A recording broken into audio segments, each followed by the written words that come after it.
Dear Mojang and everyone else who might be interested in a topic, welcome to this video, and today I'm going to share with you my suggestions on how to fix the 1.16 bedrock beta despawning.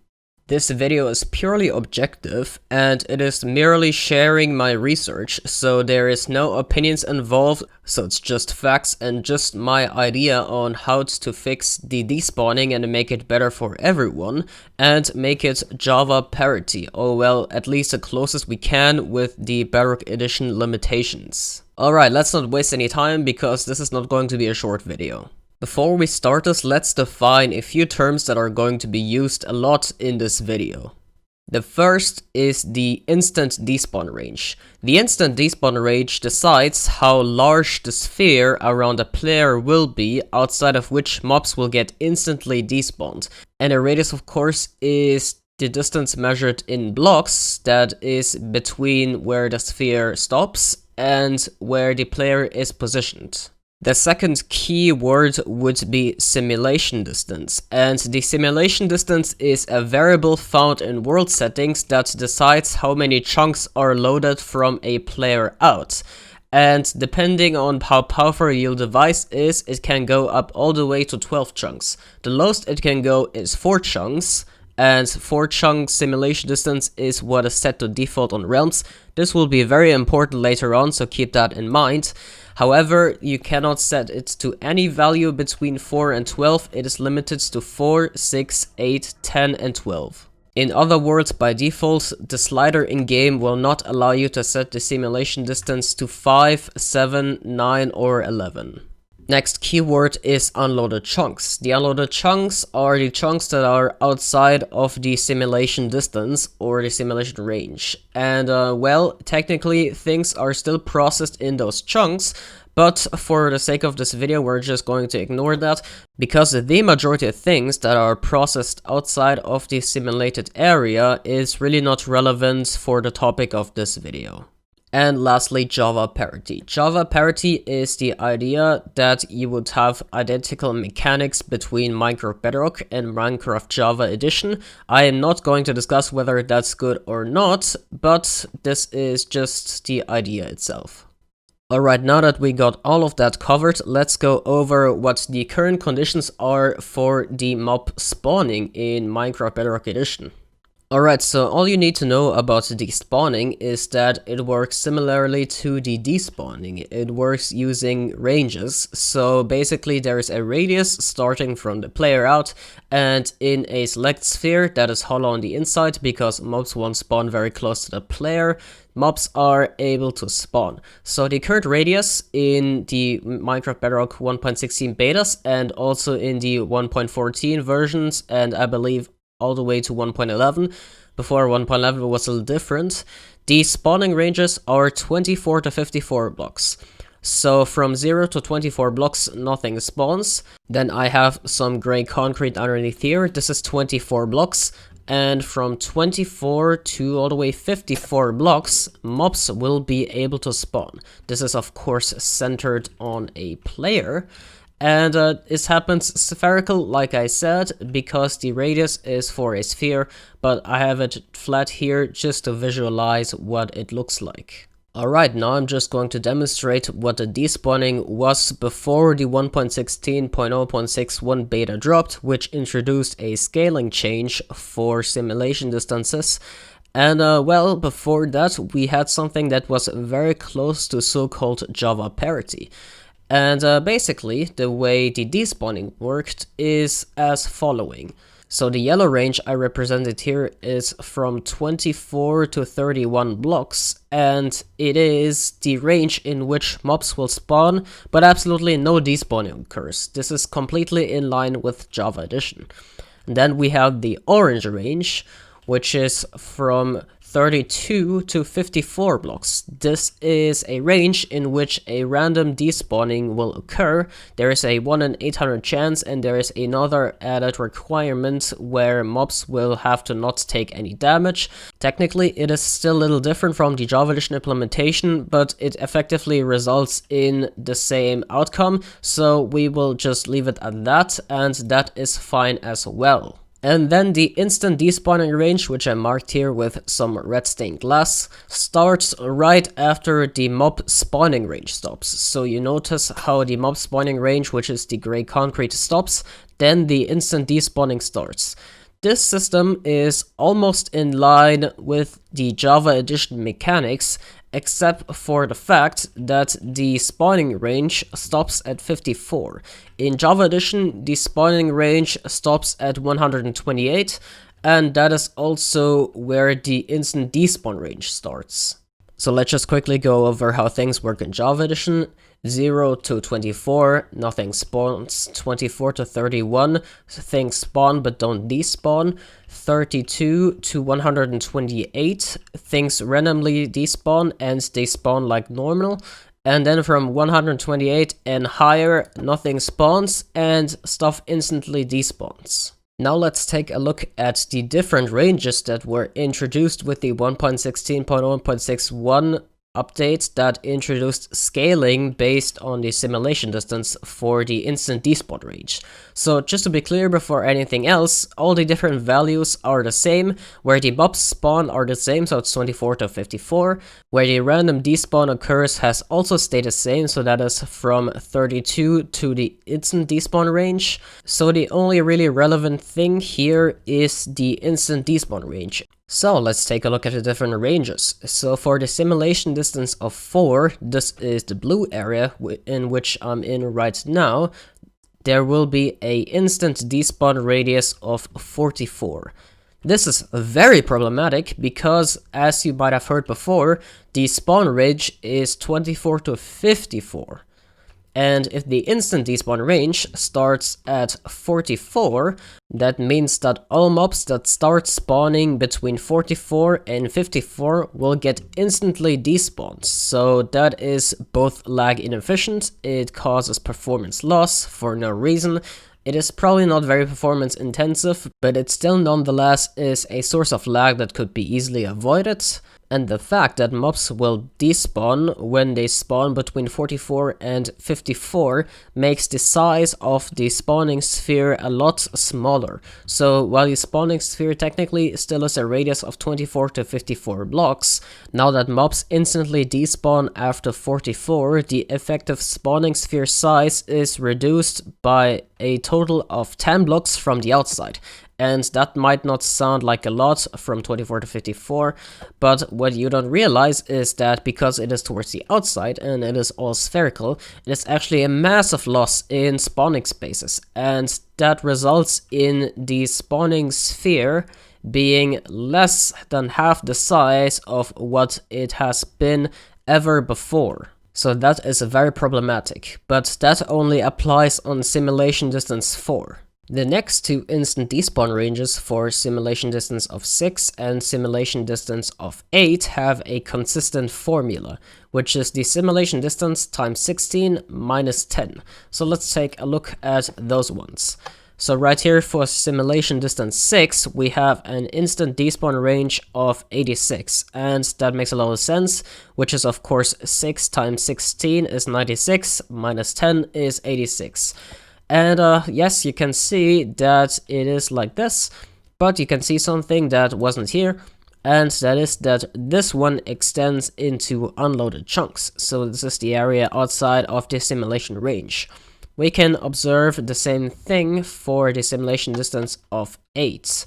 This is a little bit weird because the instant despawning range for the simulation distance of 4 was changed just because of that. So if the instant despawn range for simulation distance 4 would be 54 like it has always been before, or at least in the previous 1.16 betas, it would have been 100% consistent with the scaling that is present in simulation distance 6 and simulation distance 8. But it is not. Instead of being minus 10 blocks, it is minus 20 blocks. And that is done so that the instant despawn range never extends into unloaded chunks, no matter where the player is standing in the center chunk of the simulation distance. Because of course the way chunks are loaded are centered on a chunk, and not on blocks. So yeah, because the player of course will load a centered chunk, it will be centered on a chunk, and chunks will be only loaded in, well, I mean, it's quite obvious, chunks and not in blocks. So yes, there will of course always be a little margin of where the instant despawn range, or rather all instant despawn and spawn and whatnot ranges, will be located. The reason that the instant despawning range does not want to extend into unloaded chunks no matter where the player is positioned in the center chunk of the simulation range is because we want to have all mobs despawned before the player unloads the chunks. Because supposedly when they are outside of the simulated area, they cannot be despawned. I myself don't quite understand it, because with command blocks you can do that, so I don't understand why you cannot do it with game mechanics, but okay, I'll take it. There may be some limitation of the game that I'm not aware about.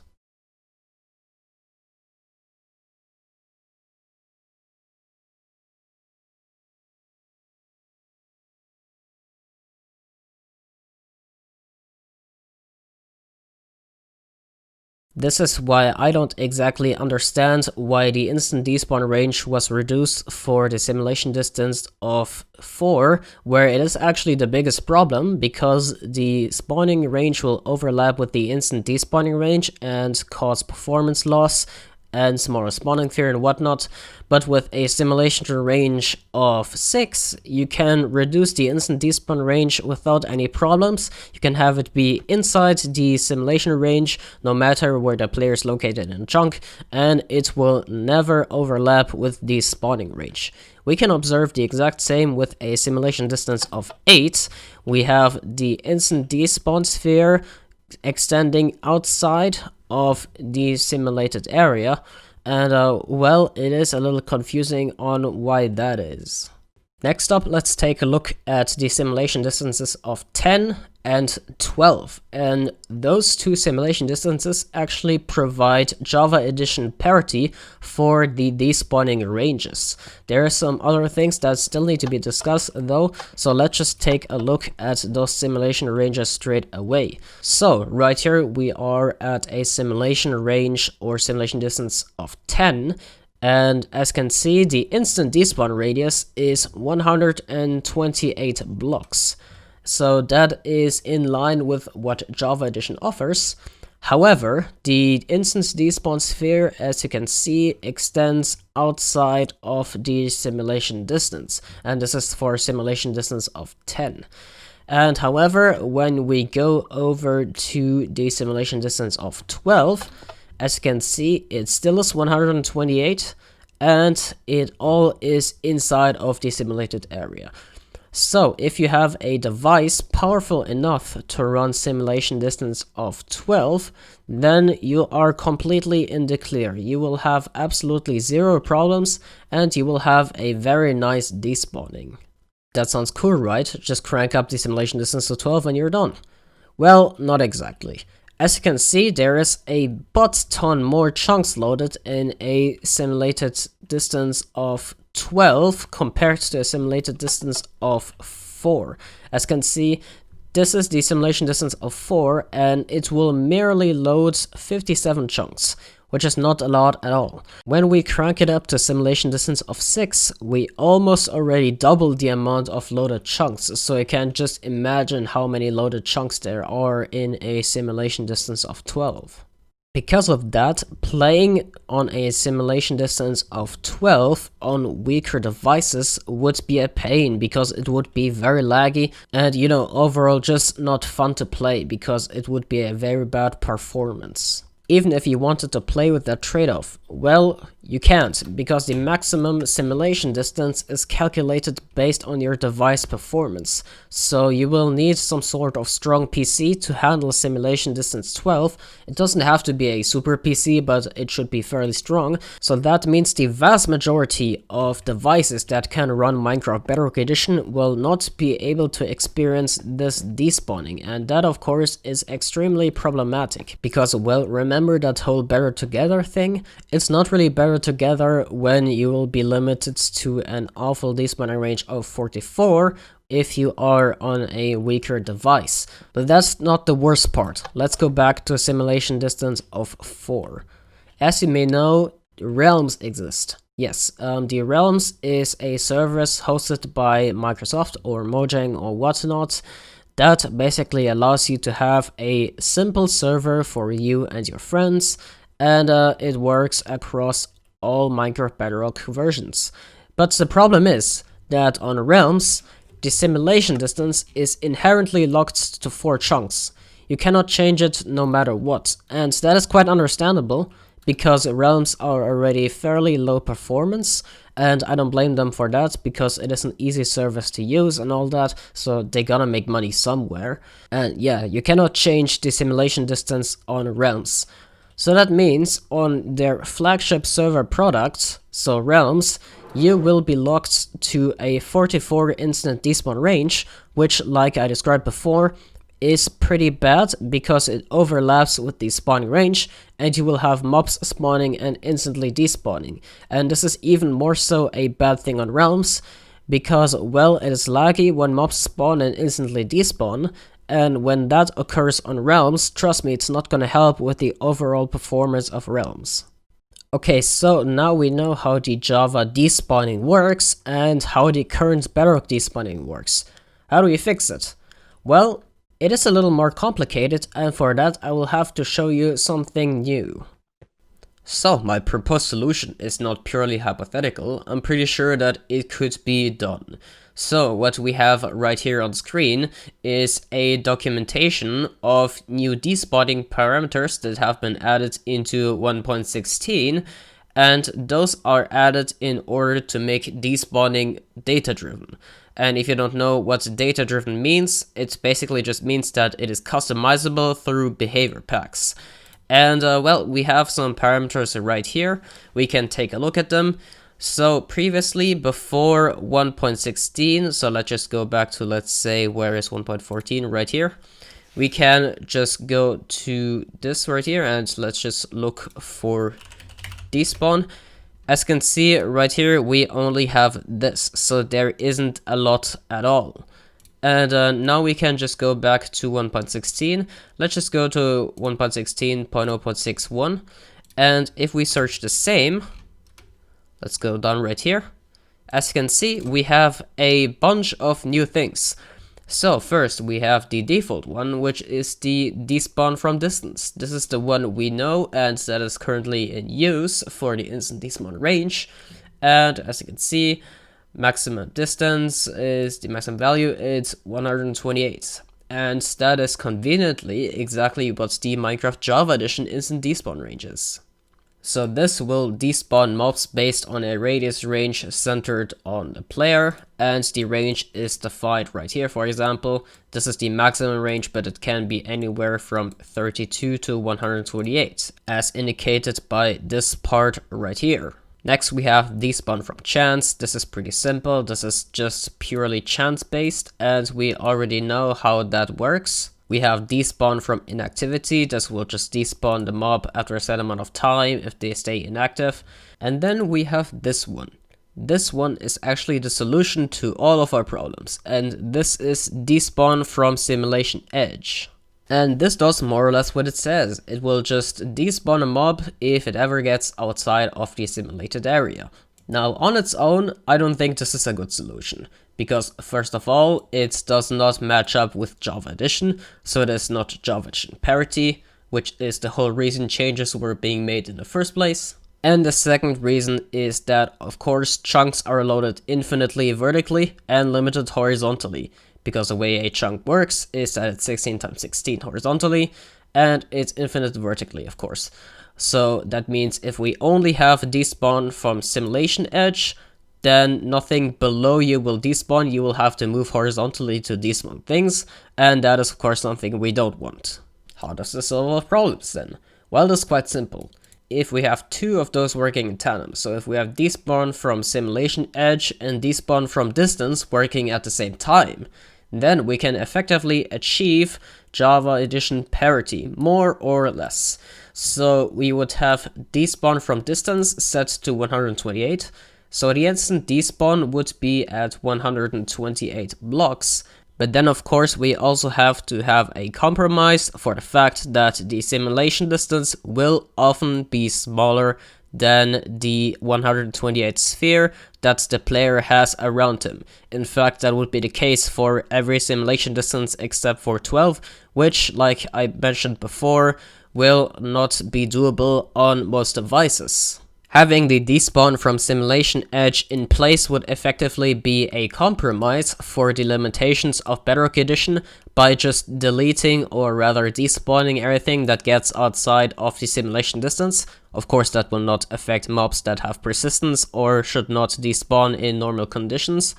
But what this allows us to do is to still despawn mobs vertically, because of course, if we only had to despawn from simulation edge, then nothing would ever despawn below you. You would have to move horizontally to despawn things, and that of course is not Java Edition parity and overall not good.